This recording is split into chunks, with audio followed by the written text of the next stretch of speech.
त्याच भूमीतल्या दुसऱ्या महापुरुषाचा प्रसंग सांगतो, ऐका. नेनगुरला स्वामी महाराज झाले, भीमसिंग महाराज झाले, तसे सरला बेटावरले नारायणगिरी महाराज त्याच भूमीतलेच ना.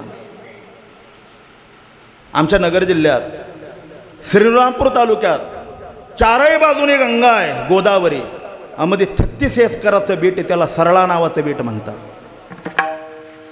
त्याच बेटावर निनगुरचे कोंडी काका आले आणि कोंडीच काकांनी पुन्हा नारायणगिरी महाराजांना आणलं आणि तिथलं महंत बनवलं. कालांतराने विद्यार्थी म्हणून आली होती कोंडी काकांकडे नारायणगिरी महाराज.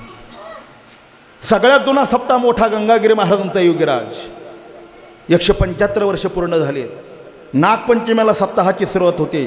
पहिल्या दिवशी 150 चुलांगणे पेटवले जातात. काल्याच्या कीर्तनापर्यंत अहोरात्र चालू राहतात. देवा आजही तिथे टँकरनी भाजी वाटप होते. टँकरने आजही पहिल्या दिवसाच्या भजन सेवेकरता कमीत कमी 2-2.5 लाख लोक असतात.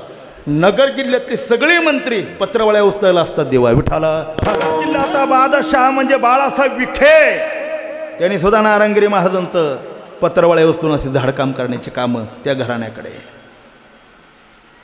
नारळी पहिला सप्ताह करण्याकरता स्वामी महाराजांना आग्रह केला आणि स्वामी महाराजांना कीर्तनाला बोलवलं. तशी आता पावसाची झड लागली ना देवा. असा श्रावण महिन्यातला धोधो पाऊस होता. गंगा दुथडी वाहिलेली होती. स्वामी महाराज टांग्याने कीर्तनाला आले होते. 9 ते 11 बेटावरची कीर्तनाची वेळ. स्वामी महाराजांना अगोदरच उशीर झाला होता. महाराज काय अभागी, पण चक्रीवादळ सुटलेलं होतं. नावाड्याने आपले नाव काढून बाजूला घेऊन गेलेला होता. नारायणगिरी महाराज स्वामी महाराजांची वाट पाहत होते. गंगेच्या एका किनाऱ्यावर, बेटाच्या जवळ गंगेचं अंतर असं छोटंसं आहे. एका किनाऱ्यावर नारायणगिरी महाराज होते आणि एका किनाऱ्यावर स्वामी महाराज होते. स्वामी महाराजांनी म्हणलं, नारायण हे बघू चक्रीवादळ सुटलंय, आता पाऊस पडतोय, गंगा दुथडी भरून चाललेली, नाव नाही, पोहून येणे इतकं माझं सामर्थ्य आता राहिलं नाही. दुरून जर आलो तर 1-1.25 तासाचा वेळ जाईल. तुझ्या श्रोत्यांना बसावं लागेल. हे बघ मी परत पाठीमागे जातो आळंदीला, तेवढं कीर्तन तुम्ही करून घ्या. नारायणगिरी महाराजांचे, नाही महाराज, तुमची कीर्तनाची समाजाला इच्छा आहे, तुमचं दर्शन झालं पाहिजे. येणार कसा रे मी.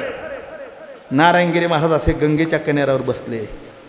गोदावरीचं पाणी आपल्या हातावर घेतलं, कपाळाला लावलं आणि गंगामाईला एकच प्रार्थना केली, हे माय, माझ्या गुरुजींचं कीर्तन त्यांना येण्याकरता फक्त रस्ता द्या म्हटल्यावर गंगाच दुभंगली देवा आणि स्वामी महाराजांना बेटावर येण्याकरता रस्ता मिळाला. हे नारायणगिरी महाराजांच्या शब्दातलं सामर्थ्य हे विठालं.